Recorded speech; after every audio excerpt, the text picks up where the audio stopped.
Al Unser Jr. and passes him. Look at the lead. Eddie Cheever on the outside of Mark Dismore. This turn one is very bumpy down there. Run on the outside. It looks like he's going to be able to hang on, but still side by side. Eddie Cheever Jr. has been fast since the track opened for practice. And he is battling alongside Mark Dismore for the lead as they come through the quad oval and at the line. Just to let him go. You know, it's very early in the race. Oh, look at Hornish. Look out close. Oh, got to the wall. Holy cow. How close can you come to the wall without hitting it? In Texas, and we have one heck of a battle going on at Texas Motor Speedway. Look at the competition. That's fourth on back. Texas Motor Speedway has provided some of the greatest racing we have seen in the Indy Racing League, and we're seeing it again tonight. The leader is Ayrton Dare, Eddie Cheever Jr. And he'll only have to come back once. Whoa! Wow, you see that. Greg's died. It looks like he just lit the tires up. Yep. He lit the tires up and that thing headed for the inside. Safety workers scurrying like cockroaches in the kitchen when you turn the light on. Ford and Ray hook up together, but who's going to be the one in front? I was going to say, somebody forgot to tell Ward about the plan. He pulled to the outside, tried to blow him away going through that first corner. So, there goes Giovanni just past Hornish. Felipe Giovanni. Car behind, you got one. And this is only the second time that Felipe Giovanni has been in front of an Indy Racing League field. He led one lap at Miami, but he's not going to be there very long. Corners, they felt like the difference between his top speed and his slow speed on a particular lap was about 4 miles per hour, and they thought that was too much of a gap, so they weren't sure whether they had a winning car tonight. But as you see him go around Giovanni, looked pretty good in the corner right there. Wow, Giovanni just got the pants scared off. I mean, he had to let out of the throttle because Hornish went right up in front of him, and when he did, he lost 2 spots, maybe 3. Billy Boat buzzed around him also, and now here is Sharp, gains a position and then loses one to Scott Sharp, who's coming back up through the field.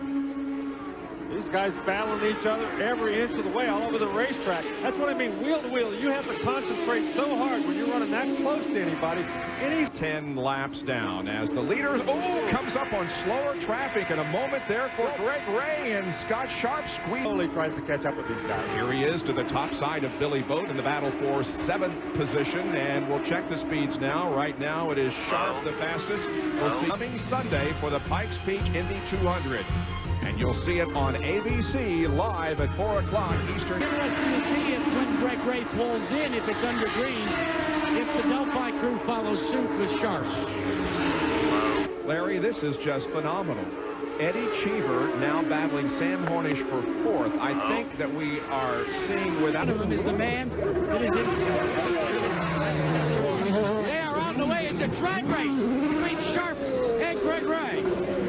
Looks to the outside here in the tri-oval. Oh, very close wheel-to-wheel action in turn number 1. That's enough to take your breath away. Wow, that is close.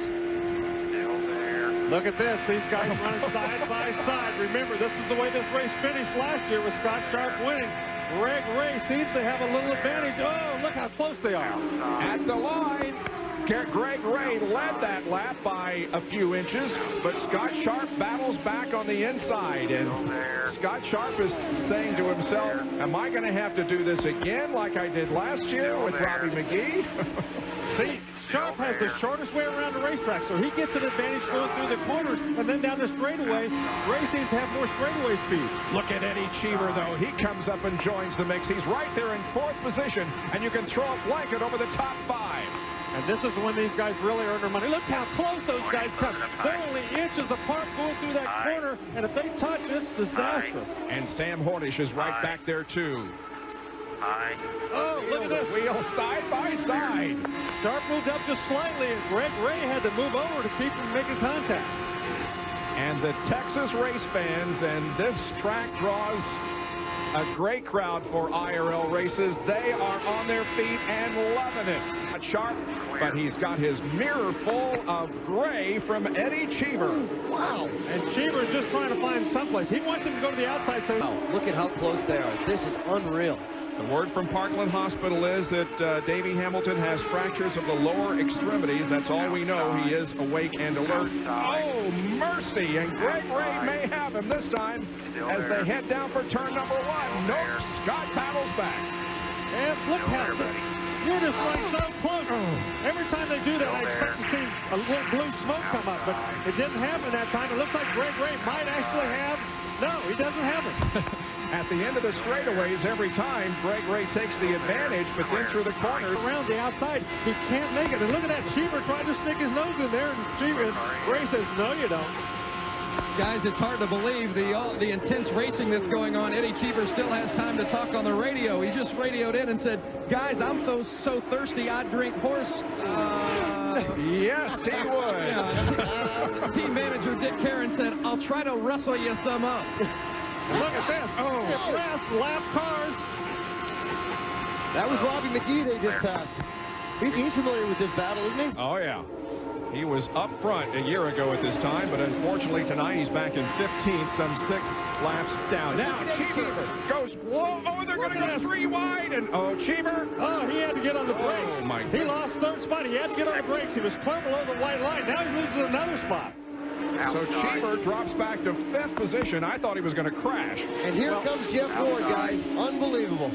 Well, if you want to win races, you have to take chances. He took a chance. It didn't work, but he's still got enough laps to go to get back around these guys, maybe.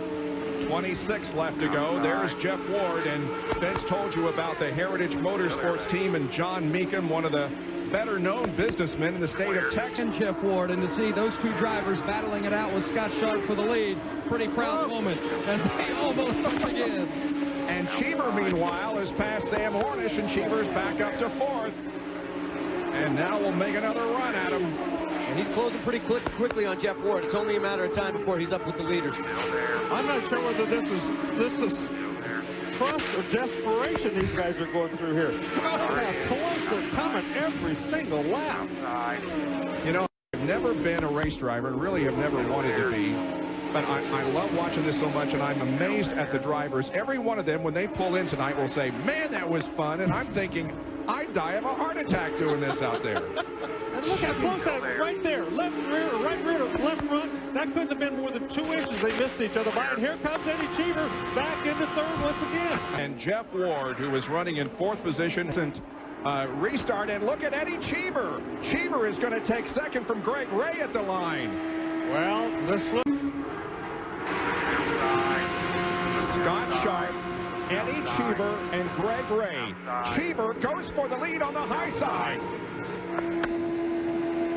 Outside. Look at this, 3 abreast. This is going to work. Yes, it did. And Greg Ray takes the lead, and Cheever had to get out of the throttle once again. That was exactly what Greg Ray needed. He knew he could not pass on the outside. They've been discussing. Run himself down into the infield. Like, oh, look at that. Talking about running him into the infield. That's exactly what happened. That's that wide car we were talking about. Had a good race in 11th position. Shige Hattori has had a good race, although he's been in and out of the pit several times. He's in 12th. Ryan Barnhart, the vice president of operations for the Indy Racing League, who oversees the on-track activity. Oh, look at that.